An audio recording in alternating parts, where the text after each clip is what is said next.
guest today for our From the hottest showbiz industry to culture and lifestyle, we deliver the latest information on all things Korean in a magazine format. With panelists and guests from diverse fields, we spotlight the global impact and appeal of Hallyu. Zoom in on K-cultural issues right now. One day, one K-culture. On some days, we visit everyday hotspots to capture the local vibes. And on other days, we delve into the stories of people with fascinating backgrounds or introduce the latest films and performances of diverse genres. Tune in to One Day, One K-Culture. Perform Arts Reload. From the deep resonance of kugak to the exquisite melody of classical music. From dramatic musicals and operas to elegant dance performances. A new dimension of artistry unfolds on a stage where tradition meets modernity. Perform Arts Reload will leave you inspired.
It's April 3rd here in Seoul, and I'm Kim Dami. We begin with these stories making the headlines at this hour, starting with the so-called Liberation Day tariffs by the U.S.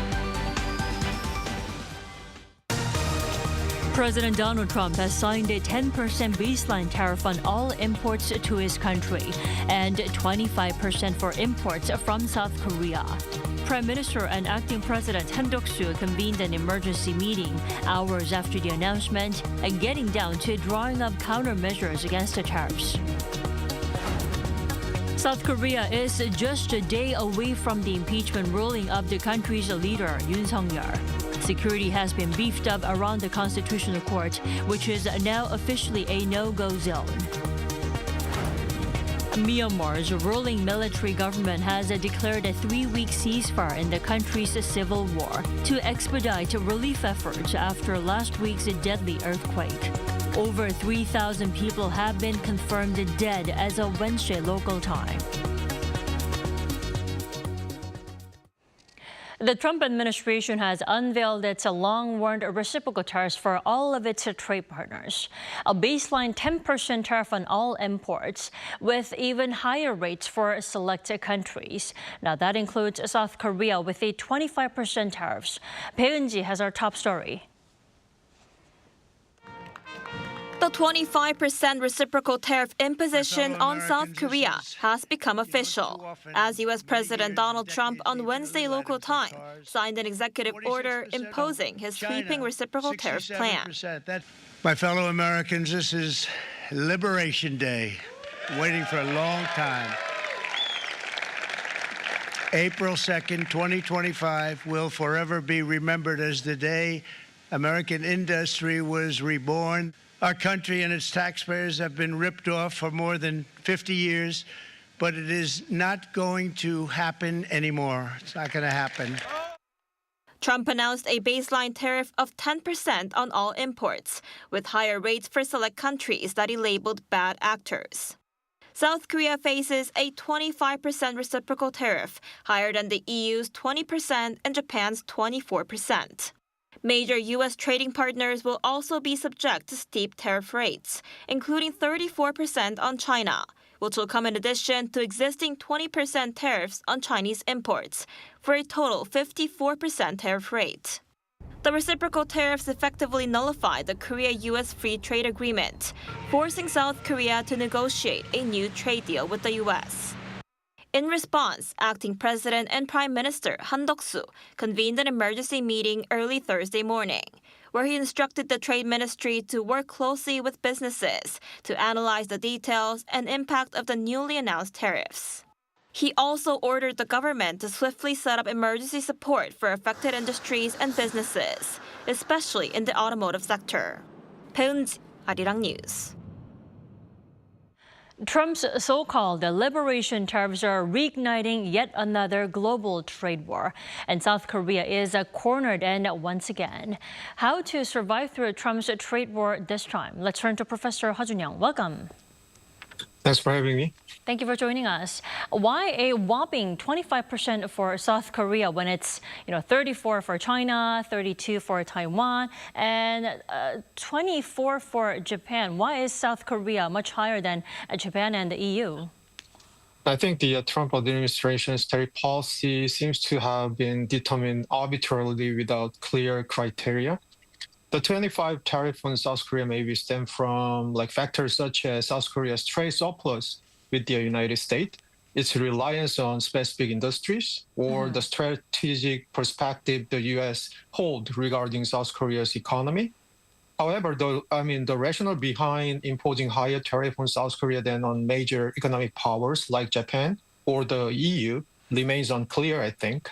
This demonstrates that Trump's reciprocal tax logic may actually be influenced by political and economic calculations.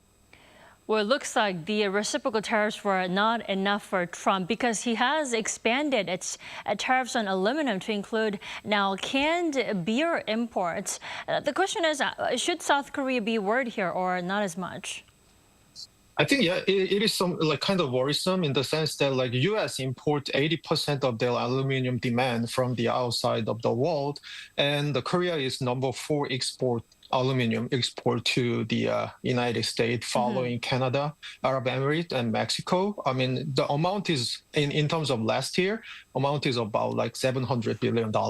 So, today, he just included aluminum and aluminum-related product, including beer can even. So, we need to be worrying about because, we are one of the biggest aluminum exporters to the United States. Indeed, and imports on aluminum, automobiles, and these tariff policies will highly likely be a blow to American consumers in the U.S. because they are going to hike up the prices and potentially worsen consumer sentiment within the U.S. Why is Trump taking the risk?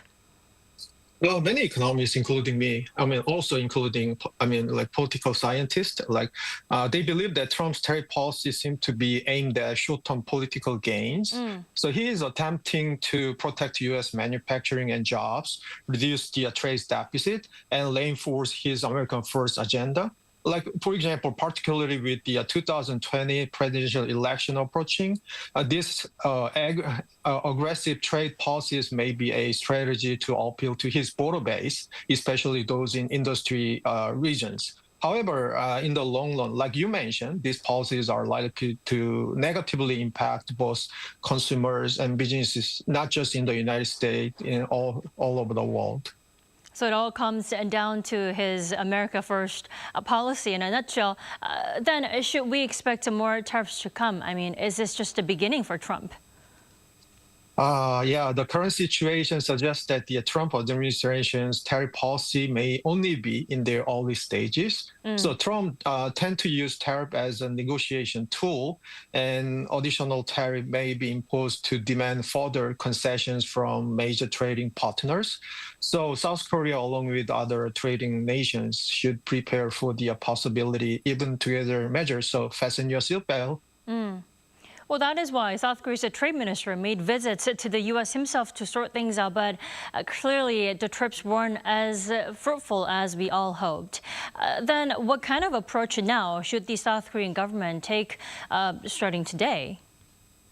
Yeah, South Korea need to maintain a cooperative relationship with the United States while building an independent response strategy. So, for example, so we need to adjust U.S. negotiation strategies, like, clearly identify the specific demand of the United States, seek mutually beneficial conditions, and promising like cooperation in economic and security matters.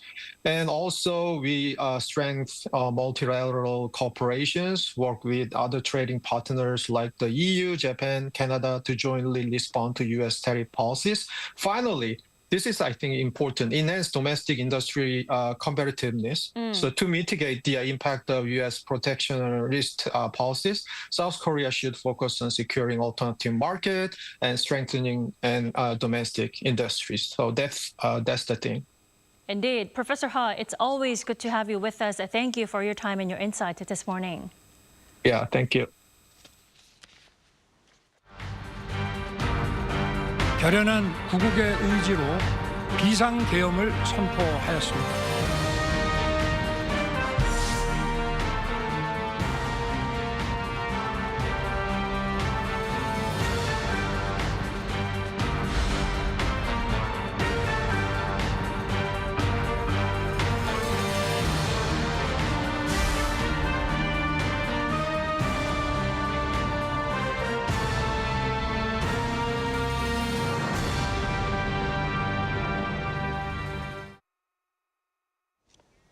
With President Yoon Suk-yeol's impeachment fate to be sealed on Friday, we take a look at the various outcomes that the court's decision could lead to. How would the verdict affect the president himself and also the nation? Our Oh Soo-young explains.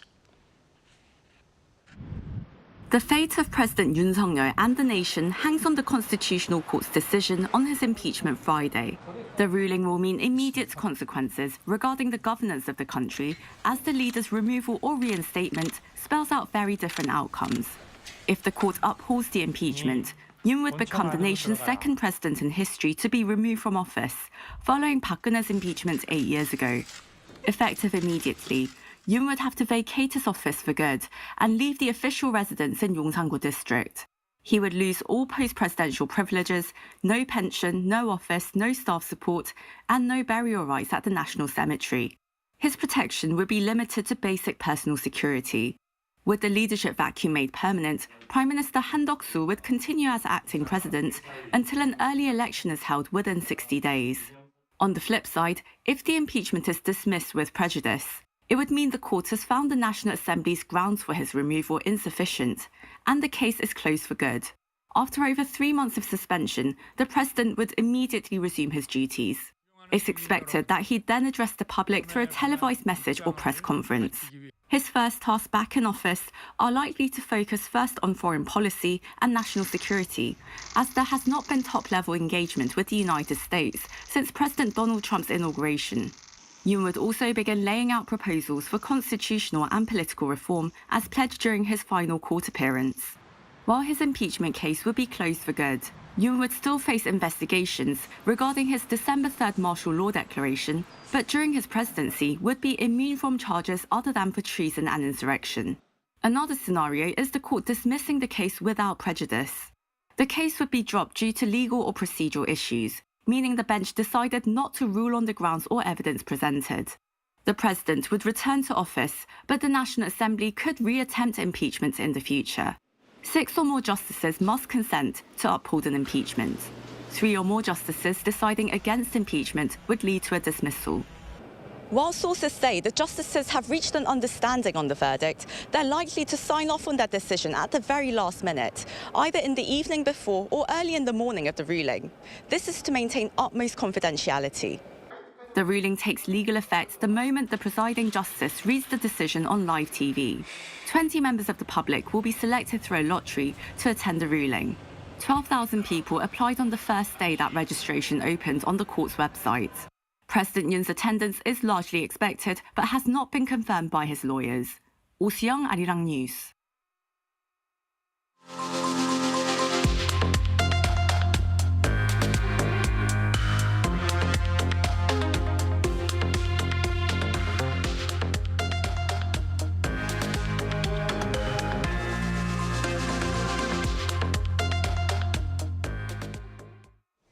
Myanmar's military government has declared a 3-week temporary ceasefire to ramp up relief and reconstruction efforts following the deadly earthquake. According to local media, the death toll has now exceeded 3,000. Lee Seung-ja has this report.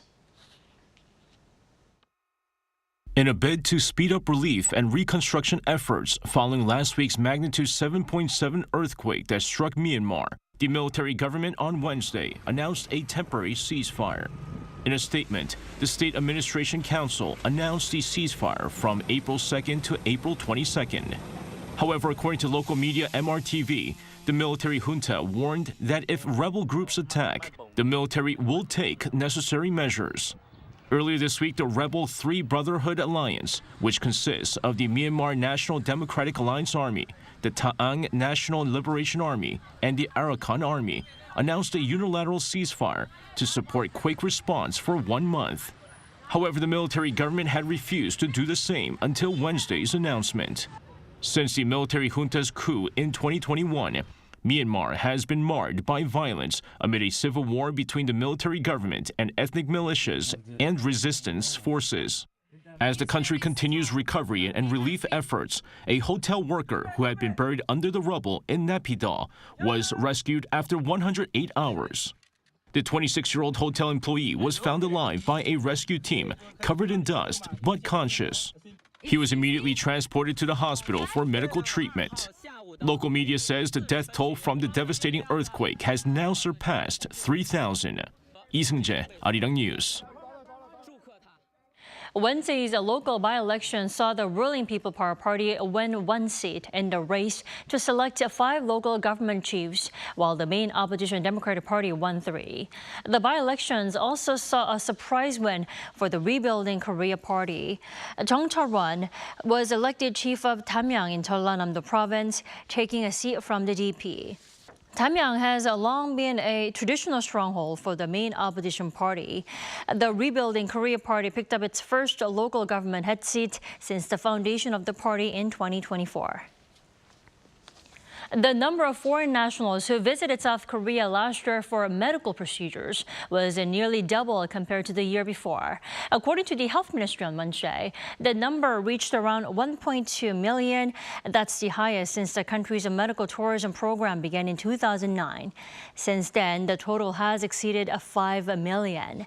By nationality, Japan topped the list, accounting for over 37%, followed by China and the U.S. And over half came over to have dermatology treatment. Spring is finally upon us, meaning more outdoor activities and festivals for us to enjoy. And that being said, our Yoon introduces us to a flower festival to check out this weekend. The Bucheon Azalea Festival is blooming. The vibrant pink azaleas have people soaking up the spring vibes. Bucheon City, not too far from Seoul, is hosting this beautiful festival at Bucheon Stadium and Wonmisan Mountain or Wonmisan Azalea Hill. The trails around Wonmisan Azalea Hill offer a great opportunity to enjoy both the stunning azalea blossoms and the natural beauty of the landscape while hiking. It's a perfect way to soak in the scenery and get some fresh air. I visit every year. Taking in the scenery brings me a sense of peace. Now, at 72, I find myself reflecting on the beauty of life and the passing of time. So it was my first time to come and to see these beautiful flowers, and I came to see the Azalea blossom, and then I roamed around and saw lots of beautiful flowers, and then I found out the market which was nearby, and there I enjoyed the food and all these. It was crowded, but if you want to have beautiful like aesthetic photos for your Instagram or social media, I recommend you to visit here. Yeah. A key goal of the festival is to boost the local economy by hosting a variety of events and activities, such as making custom Azalea-themed bags. The Azalea Festival is timed to coincide with the spring bloom, transforming open spaces at Bucheon Stadium into interactive attractions. To promote cultural tourism and support the local economy, the festival features a flea market with local artists, small business product sales, and a variety of food trucks. Many other spring blossom festivals across South Korea are still running. Other major festivals include the Daegu E-World Blossom Picnic, Taean Tulip Festival, Jinhae Gunangje Festival, and Koksong World Rose Festival. The Bucheon Azalea Festival will run until April 6th. However, music performances have been cancelled as a mark of respect for those affected by the recent tragic wildfires in Gyeongsangbuk-do province. Spring is here, but so are heartbreaking losses. Yoon, Arirang News.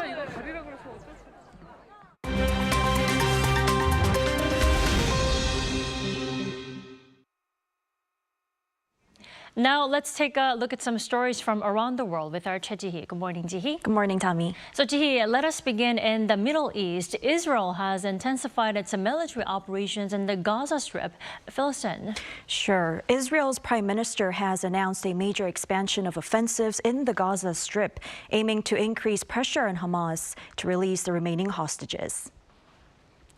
Israeli Prime Minister Benjamin Netanyahu on Wednesday local time also mentioned establishing a new security corridor called the Morag Corridor through southern regions between Rafah and Khan Yunis.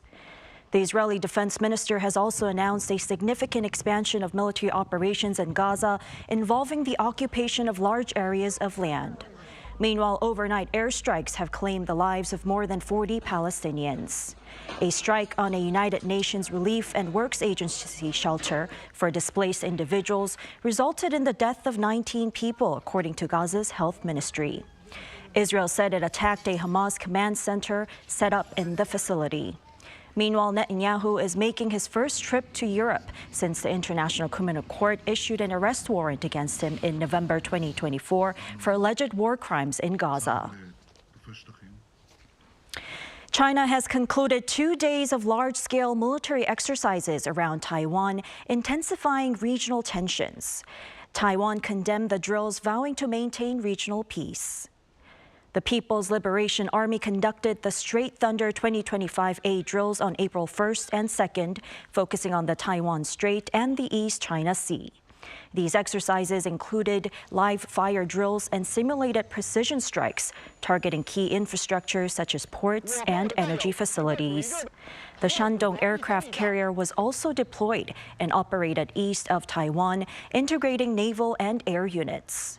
Taiwan's Ministry of National Defense reported that multiple warships and aircraft crossed the median line of the Taiwan Strait, prompting the island to deploy its own rapid response exercise. The United States condemned the drills, while China's Eastern Theater Command stated that the exercises achieved their objectives. Moving over to Europe, NATO Secretary General Mark Rutte announced on Wednesday local time that during the first quarter of 2025, NATO allies pledged over $21 billion in military aid to Ukraine. Rutte stated that the NATO command in Germany, specifically the NATO Security Assistance and Training for Ukraine, would continue to coordinate military aid to Ukraine and the training of Ukrainian soldiers. The announcement comes ahead of a meeting of NATO foreign ministers in Brussels on Thursday and Friday, where further support measures for Ukraine are set to be discussed. In the United States, renowned actor Val Kilmer passed away on Tuesday night at the age of 65. The cause of death was complications from pneumonia. Kilmer had previously battled throat cancer diagnosed in 2014, which significantly impacted his health and career. He was celebrated for his performances in iconic films, including Top Gun, in which he played the character Iceman. He also played the role of the Caped Crusader in Batman Forever.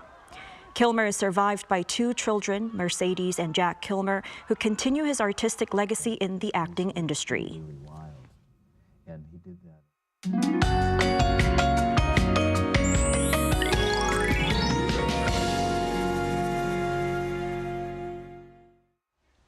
Make sure to dress in layers today to handle the big temperature swings. This morning, some inland areas are seeing frost, making for a chilly start, but temperatures will rise rapidly by the afternoon. But again, the air will not be great in parts of the west. Here in Seoul, we may also see worsening fine dust levels in the morning and at night.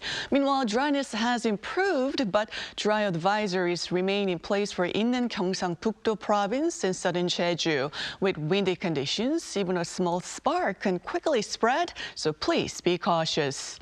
Most regions will be under partly sunny skies with warmer highs than yesterday in central parts, topping out at 17 degrees here in Seoul and over in Daejeon, but notice cooler air in southern areas. However, Jeju Island will be much breezier, topping out at 13 degrees.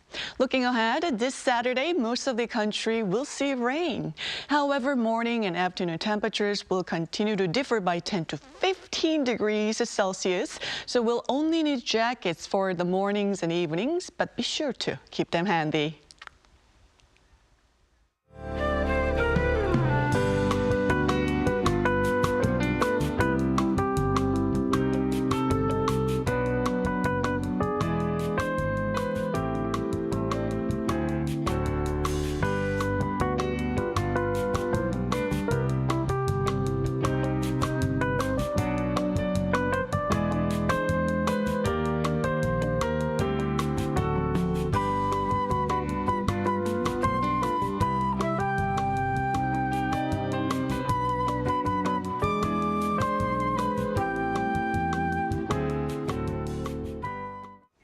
That is all we have for our morning edition of Arirang News. Arirang News will be back at 5 p.m. Korea time. Thanks for watching.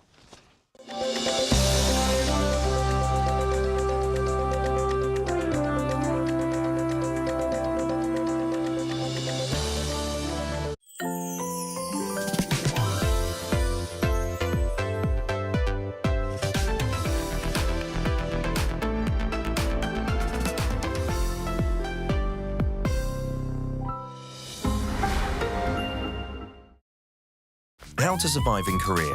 Weddings. Step 0. Attire. As a guest, dress formal to business casual. Avoid wearing all white, shorts or going topless. Step 1. Arrival time. Arrive 30 minutes prior to the wedding ceremony. Too many cars, too many halls, too many people. There are many twists and turns. Take pictures and shake hands. And write your name vertically, not horizontally, in the guest book. Step 2.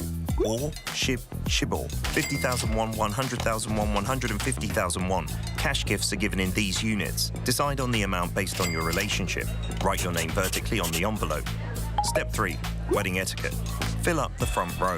Guests have 3 duties to fulfill: clapping, cheering, and taking pictures. Step 4. Dining. Take off your jacket. This will be your seat from now on. Start with the not your everyday delicacies. Galbijjim.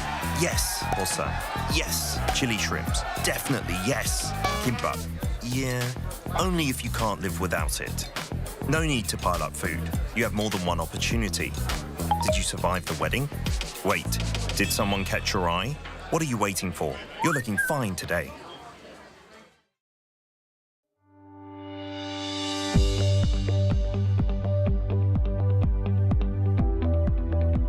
Capturing your day starts new day at Arirang. A global conversation through the unique lens of millennials and Gen Z's. News Generation. From politics to culture, delivering news from home and abroad. The Daily Report. A profound analysis of Korea by members of the media. Press Perspective. A distinct perspective and a broader view. News Center. A compelling discussion spotlighting domestic and international affairs within the frame. Opening new vistas through a window of truth, connecting Korea and the world. Your pick, Arirang News.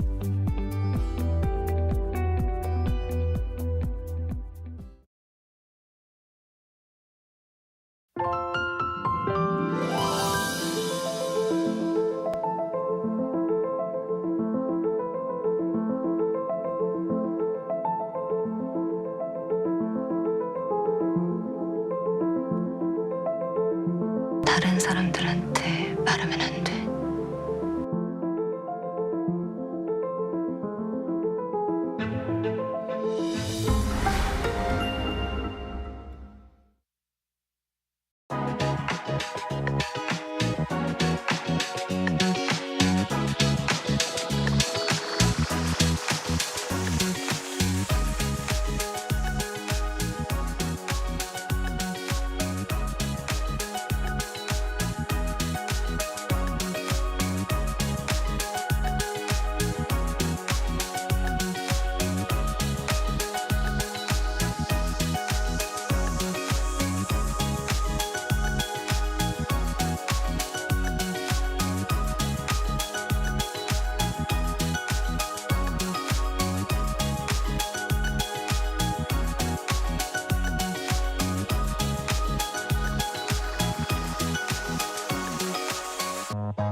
Presiding over Monday's cabinet meeting following his latest diplomatic agenda in New York, President South Korea's economy will grow. The central bank has kept its key interest rate unchanged. Mission complete for rocket booty selfish.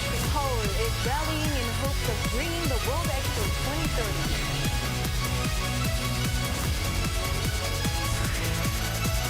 Arirang.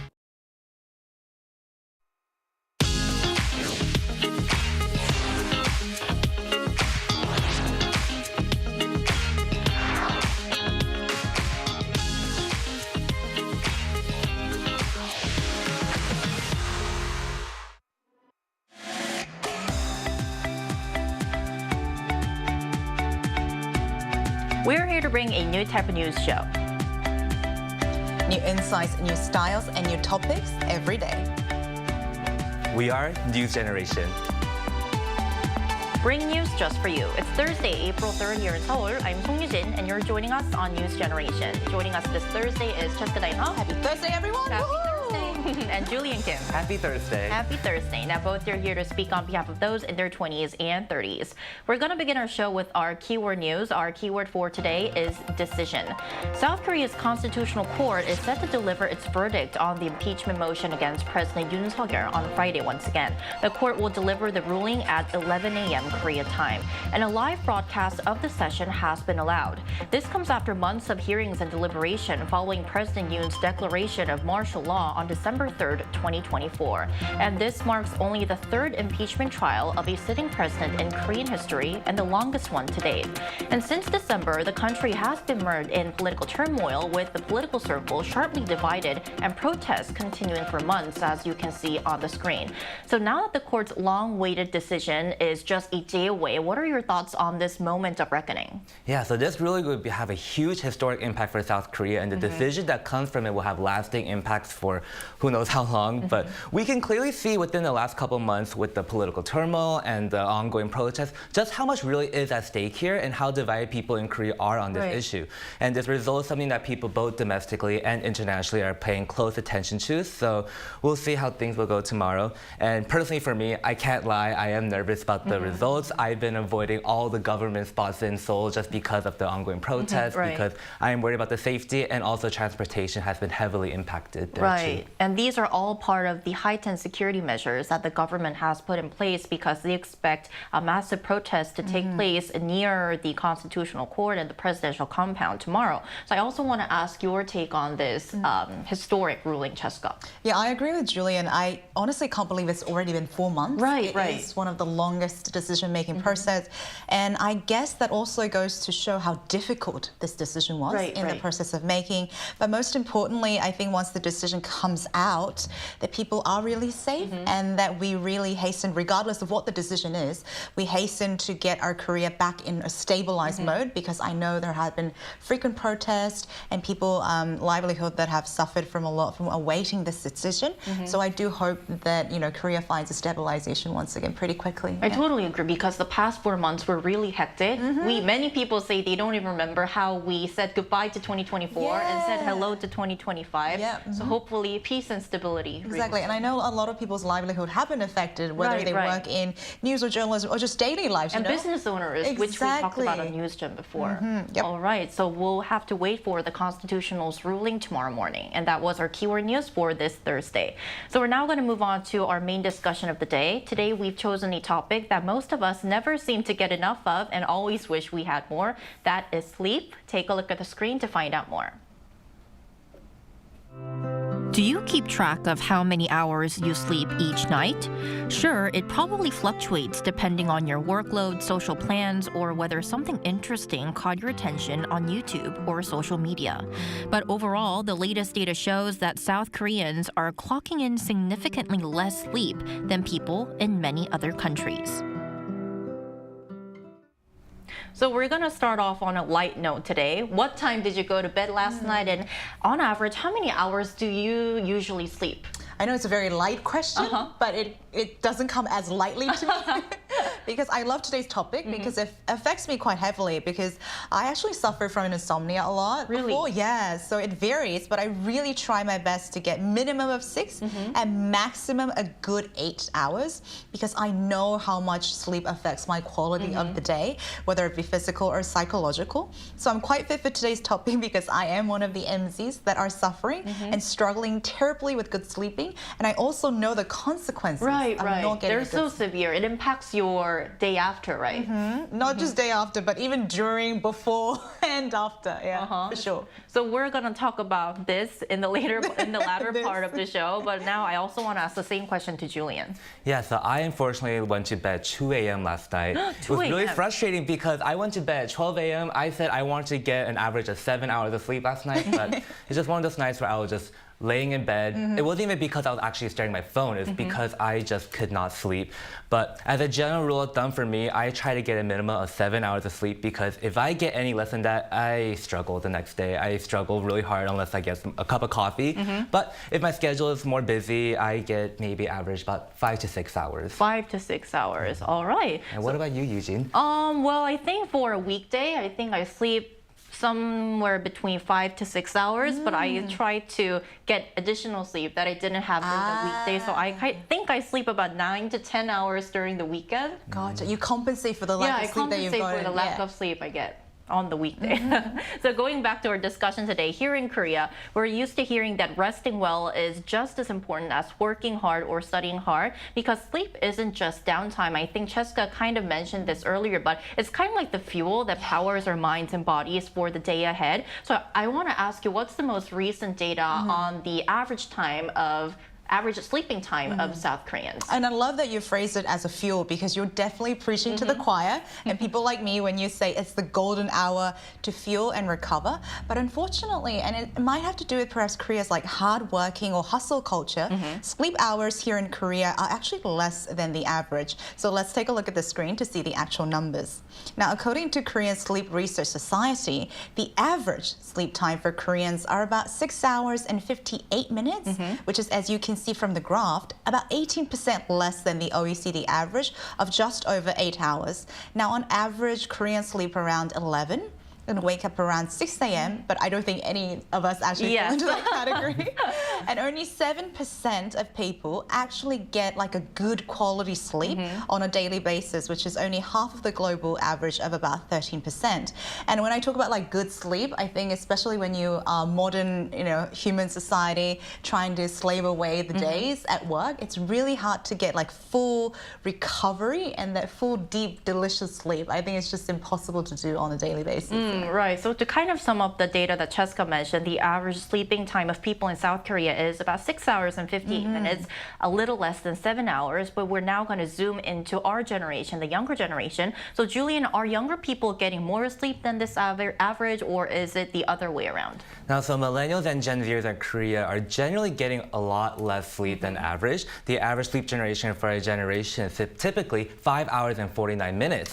And more than 80% of millennials and Gen Zers are actually going to sleep after midnight too. I see. And I think that this is no surprise because based on our answers, I think none of us really sleeps about 6 hours and 58 minutes, which is the average, maybe closer to the average of younger generations, right? The 5 hours, and was it 48? 49, 5 hours and 49 minutes. Exactly, yeah. Right. So once again, according to the data, Koreans sleep about an hour and a half less than the OECD average. And we want to mention that this is a very, very big gap because every precious minute matters, especially in the morning. So I also want to ask you, what do you think are the main culprits behind Korean so-called sleep deficit? Yeah, so there are many factors that are in play when it comes to our generation's sleep deficits. Many people sacrifice sleep to study, look for jobs, working on career transitions, or even taking on side hustles too. And additionally, since the average commute time is 70 minutes, that eats away the precious minutes we can sleep in the morning too. So it makes us wake up earlier too. So many of us millennials and Gen Zers just have, they make a, how do I say, they choose to delay sleep just to carve out personal time.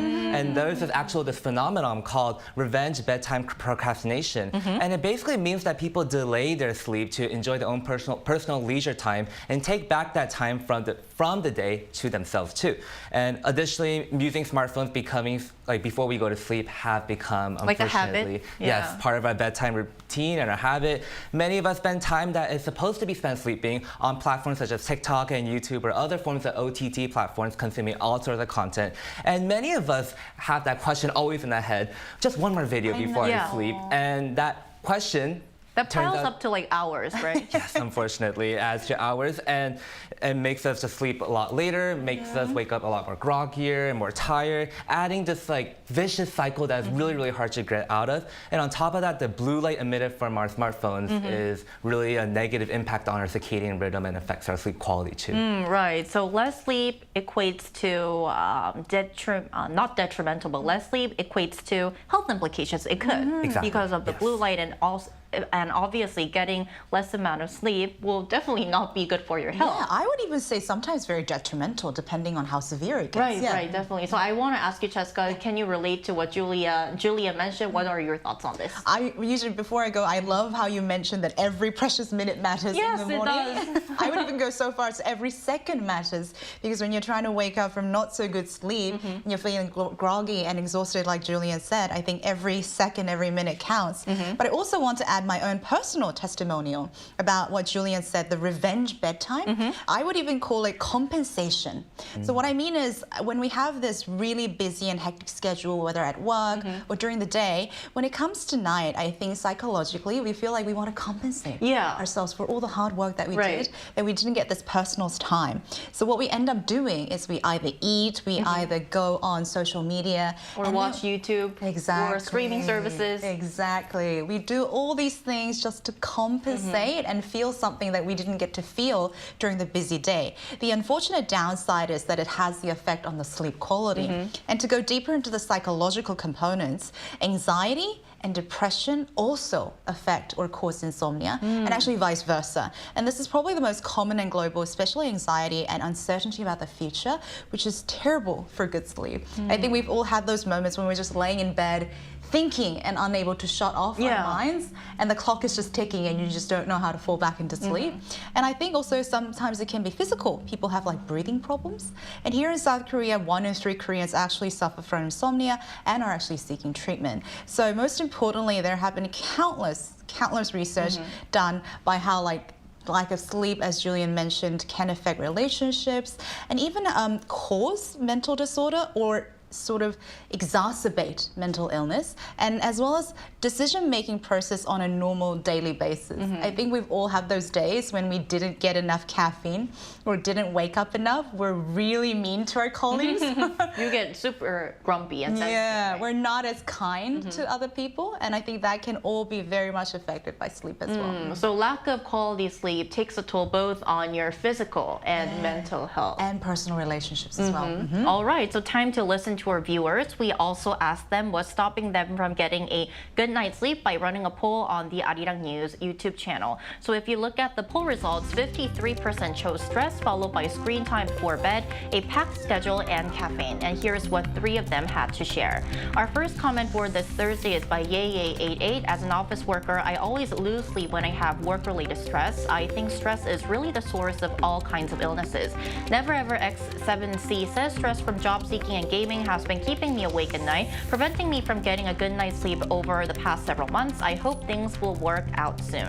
Benny D97 says, for me, screen time before bed is a big reason I don't sleep well. I often stay up chatting with friends, and while it's nice to stay connected, it definitely affects our sleep. So I think the big question now is what qualifies as a good night's sleep, and what kind of a toll can sleep deprivation take on our health more specifically? And we'll get the answers to those questions by chatting with a health expert after the break.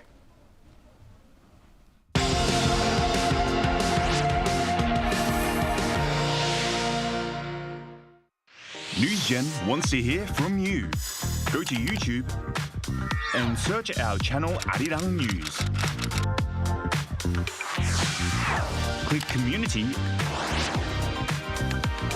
and leave a comment down below. Make a new type of news with us. Welcome back. Today we're pleased to welcome Dr. Pamela Song, Associate Professor of Neurology at Inje University College of Medicine. Welcome to the show, Dr. Song. Hi, everybody. This is Pamela Song. Hello. Nice to meet you, Doctor. So, Doctor, we first want to ask you, based on what we heard earlier, South Koreans seem to be sleeping less than the global average. So, what do you think, what kind of impact does chronic sleep loss have on our physical and mental health? Yes, you're right. South Koreans are getting less sleep than the global average. OECD, like you said, about 6 hours per night. But studies based on the wearable device reports about 4.5 hours for Koreans, which is more alarming. We don't exactly know how this pattern started, but it's now also a cultural norm for most Koreans, not to mention screen time, like you mentioned, before bedtime, which makes everything worse. Doctor, so think about how deeply would you be worried about your friends or colleagues who sleep 5 to 6 hours? I guess not, based on how you guys were talking just before, because we all are sleeping less. But the accumulation of sleep deprivation is widespread, and it should be without proper concern. I really want to emphasize that insufficient sleep do come with health consequences, even if it's not so obvious the next day.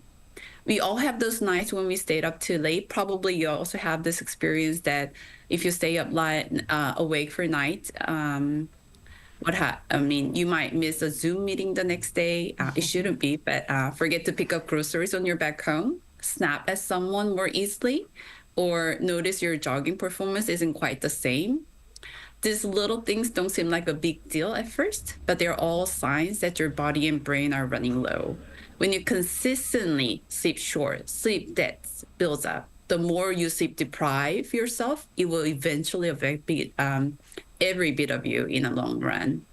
So chronic sleep loss, in a medical wise, it will increase the risk of hypertension, diabetes, heart disease, and even weakens immunity. And it is crucial for brain health because it does wash out waste products we produce during the daytime. So sleep is essential to protect long-term cognitive decline. Mentally, like you have mentioned, that it will impact your mental health, which will aggravate or make you prone to anxiety, depression, irritability, and it can aggravate burnout. What normally people are very concerned about memory function, but it does ruin your memory. And also it gives you emotional instability. So sleep duration itself only isn't the whole story for sleep health, but it's the most basic starting point to measure. So I cannot emphasize less to maintain regular and optimal sleep time. And Doctor, I completely agree with you because as someone who is suffering from something so similar, I can definitely relate. So I'm going to ask you the million-dollar question. What advice do you have for people who are struggling with falling asleep? Yes, it has both ways. So it is frustrating when you have difficulty sleeping, but it is also difficult when you fall asleep when you shouldn't be. So this kind of mismatch between when you want to sleep and when you can is something many people experience. Keeping a regular sleep schedule can be a very important point, unless you're dealing with sleep disorders, in which case I strongly recommend you to visit a sleep specialist. Bedtime is something most healthy individuals can, I should say, actively manage. But this voluntary control of sleep time is often misplanned. So these days, it's increasingly common to see people voluntarily delaying their sleep, which maybe applies for your cases also. It is known as revenge bedtime procrastination, which people sacrifice their sleep to claim their personal time they have been missing during the daytime, maybe because they were busy or it was just too stressful, but this is the only time of their own. So they like to enjoy this time just by sacrificing their sleep. This is especially common among students, professionals, and caregivers who feel that late at night is their only free time. However, consistently shifting sleep schedule can lead to chronic sleep deprivation. That's why setting your sleep time and sticking to your plan can be a simple but powerful step towards better sleep. Great, Dr. Song. Thank you so much for your response. Just to wrap things up, what is one thing people should avoid if they want to have better sleep? There are a lot of strategies, but if I have to pick one, I should say, for those who want to sleep better at night, it is easy to focus only what happens at bedtime. But on the other hand, daytime may need special attention as well, because it actually plays a huge role. Sleep and wakefulness need to be in balance, not just in duration, but also in quality. So to improve sleep, it's important to stay active during the day, to avoid sedentary lifestyle or limit prolonged indoor time, and be cautious with excessive napping. Engaging physical or mental stimulating activities help build up what we call sleep pleasure, which can increase with intensity and duration of active wakefulness. So my last advice can be stay awake during daytime to sleep better at night. All right, Dr. Song, thank you so much for your great advice today, and we really appreciate it. Thank you. Thank you. So we've all heard the golden rule from experts, which is aiming for 7 to 8 hours of sleep a night. But with our fast-paced lives and jam-packed schedules, it's often easier said than done. So ending off our show today, what are some realistic tips for people who want to squeeze in a bit more rest or just sleep better? I think it's so important, but just to wrap up really quickly, I think mindset is really important. There's a great book called Rest by Alex Susan Kim Pang, and in it there's a quote that says, your non-working hours determine how you function during your working hours. That's so true. Right? And as Dr. Song mentioned, how we stay during the day, I think affects how we sleep. So in that sense, in this hustle, busy, crazy, hectic life, I think we have to be meticulous and strategic about how we treat those non-working hours or non-sleeping hours in order to sleep better. So always keeping that in mind. What do you suggest, Julian? Yeah, so going off of what Jessica just said, I personally really believe in investing time towards self-care. I'm sure that many of us can relate to, but we spend most of our days overstimulated, whether it's just because of our daily responsibilities or simply just because we have access to a smartphone too. So that's why I think it's really important to allocate time towards decompressing and letting your brain rest by doing nothing. There's actually this term called therapeutic laziness, which was actually selected as a key word of the year in the United Kingdom. And it refers to the act of intentionally doing nothing and resting for recovery for both the mind and the body. It's a new form of self-care that is gaining a popularity amongst our generation especially, and for those who are struggling with burnout and anxiety. And I think this will be beneficial for many of us, especially in Korea, who are experiencing burnout, exhaustion, anxiety too. Right. Sometimes doing less can be more helpful for your health. And that's all we have for today, but Newsden will be back next Monday at 10:30 a.m. Korea time. We're off tomorrow as Arirang News will bring you special live coverage of the Constitutional Court's ruling on the impeachment motion against President Yoon that will begin at 10:40 a.m. So please tune in. And special thanks to Cheska Dainho. Pleasure's always mine. Thank you. Thank you. And Julie and Kim. Thank you for having me today. Thank you. And to our viewers, thank you for tuning in throughout the week. And we'll be waiting for you here Monday morning. We are News Generation.